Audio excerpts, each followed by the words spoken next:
little drawings that were autographs I did for people, like $25,000. I mean, it's completely crazy.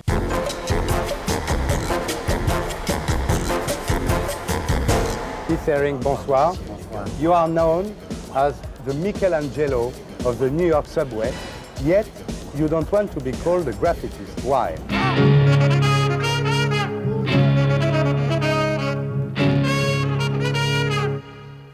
I mean, I drew in the subway in New York for 5 years, so that's how I earned the name graffiti artist. Yeah. But the problem is that people tend to just think of only one thing when they think of graffiti. And in actuality, I did many different things. What was the importance of Alechinsky and William Burroughs in your decision to paint? Well, it was two of the early influences, I guess. I mean, Burroughs because of conceptually the idea of what he was doing with literature and with the psychedelic, experience, and with the way he was taking things and cutting them up and changing them around and finding sort of a spiritual or psychedelic meaning inside normal things, And for Alechinsky, it was more just formally his things were somewhat similar to what I was doing at that time, and also exploring things by doing abstract things that would evoke images and other feelings and things. When did you, for the first time, paint in a subway, in a flat, or in a nightclub? When was it? In the subway in New York in 1980 was the beginning. And what did you paint? Well, in the subway, I started drawing with chalk, because in the subway, I wasn't drawing on the walls. I was drawing on an empty advertising panel. When they don't have enough ads, they had a blank thing. So I started to buy chalk and to draw onto these things. Did you start to paint in the subway because you were not able to enter a true museum at this time? It was a kind of museum for you? It was the perfect place for people to see the work. But also, at the time, I wasn't selling work or exhibiting in places except for nightclubs and small places, things like that. But really, because the subway had, in New York, I mean, there's hundreds of thousands of people every day that go past the drawing. So you can't even, in a museum, you can't ask for that. And when did one of your paintings enter a true museum for the first time? How many years later? So by 1981 or 82 was my first big gallery exhibit, and then by 83 or 84 into museums. How and when did you meet Andy Warhol? Well, the first time I really met him was when he came to my first big exhibit in New York. Before that, I had met him a few times, but just as a fan, asking for an autograph and completely nervous and didn't know what to say. But then through a mutual friend, he came to my exhibition, and after the first exhibition, we began to trade work and to become better and better friends. And then he came to every exhibition, and we became, in the last 3 or 4 years, became, friends to gossip on the telephone and go out to eat and things like that. And you met Basquiat through Warhol or by yourself? No, I knew Jean-Michel when I first came to New York, because he grew up in New York, but in Brooklyn, but he started hanging out on the scene in New York around the same time that I did. So I met him in like 1981. Basquiat painted with Warhol, but you never did. Why? Partly because Jean-Michel did. I mean, I did do like 2 or 3 little paintings with Andy that we gave to Madonna for her wedding present when she married Sean. Do you feel like a heir of Andy Warhol in a way?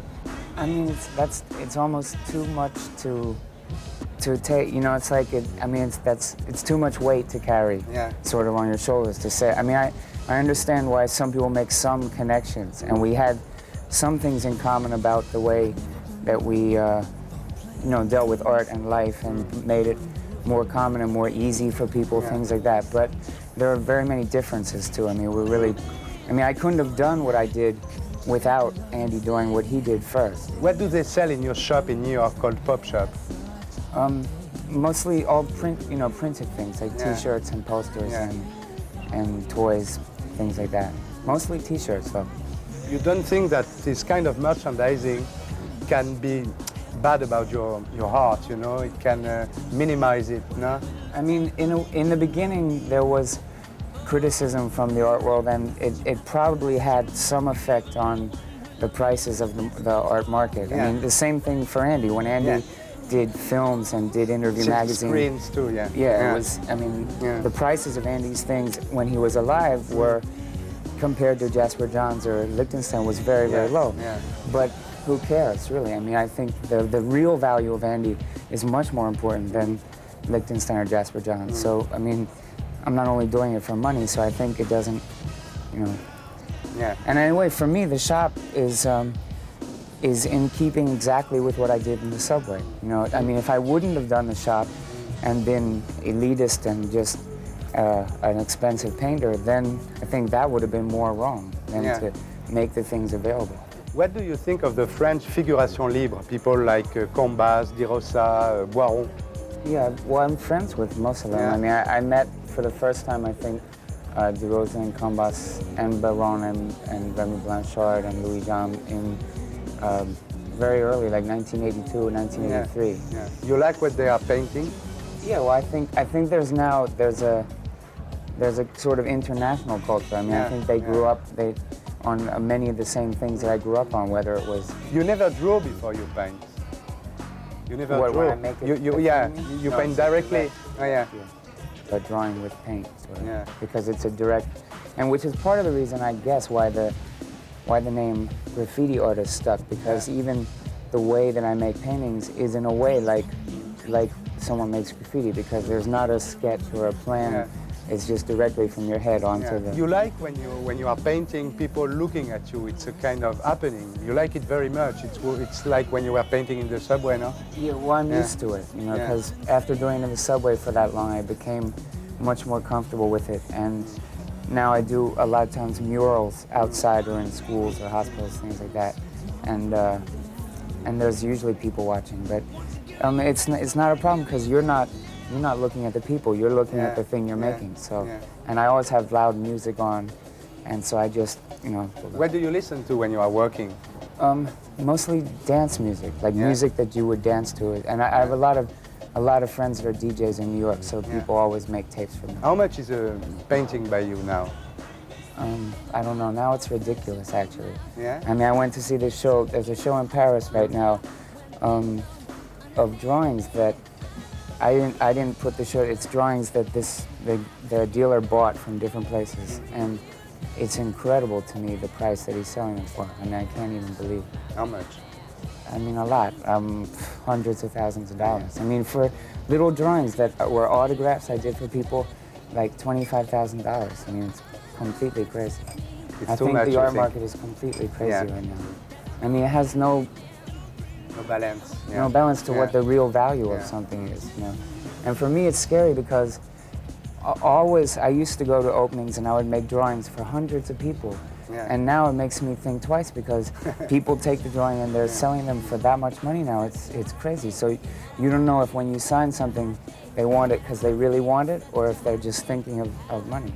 Because everyone just thinks of money now. It's like drawing banknotes, you mean, yeah. And a lot of the people that collect art right now don't even care what it is. They don't even look at the thing. They're only, it's like an investment. It's like real estate or playing stock market. That's it. Where can we see your paintings in Paris right now?